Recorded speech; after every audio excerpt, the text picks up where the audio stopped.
এই নেন ম্যাডাম আপনার সবজি। কত টাকা হয়েছে? 100 টাকা হয়েছে ম্যাডাম। হ্যালো, আরে বাবা আমি এখন কাজে আছি, আমি রাত্রে আসবো, তুমি কোনো চিন্তা করো না। আরে আমি তোমার যতটা কই না তুমি তার থেকে বেশিটা বুঝো, বুঝছো? রাহো তো রাহো। ম্যাডাম আমার টাকা।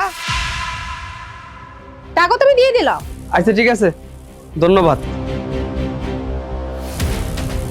কি ব্যাপার, তুমি আবার নিচে নামলে কেন? অ্যাকচুয়ালি এই সবজিওয়ালা ভাইকে আমার 100 টাকা দেওয়ার ছিল। আসসালামু আলাইকুম স্যার। ওয়ালাইকুম আসসালাম। এই নিন। এই, তুমি ওনাকে 100 টাকা দিচ্ছ কেন? আসলে 2 দিন আগে আমি অফিসে যাওয়ার জন্য যখন বাসের জন্য ওয়েট করতেছিলাম তখন। আসসালামু আলাইকুম স্যার। ওয়ালাইকুম আসসালাম। শুভ, কেমন আছিস? কাজ কাম কেমন চলতেছে? এই তো স্যার অনেক ভালো, কিন্তু স্যার আপনি প্রত্যেক দিন যেই বাসে চলাফেরা করেন সেই বাস তো আজকে আইবো না, কারণ সেই বাসের পরিবহন মালিকরা হরতাল ডাকছে। শিট, কি বলতেছিস?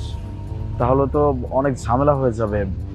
আমি তো তাহলে অফিসে লেট করে ফেলবো। অ্যাকচুয়ালি ব্যাপারটা হচ্ছে, যে বাসে করে আমি চলাফেরা করি ওইটাতে যাওয়া আসি করতে আমার 50 টাকা লাগে, মানে 40 টাকা লাগে, আমি 50 টাকা নিয়ে বের হই।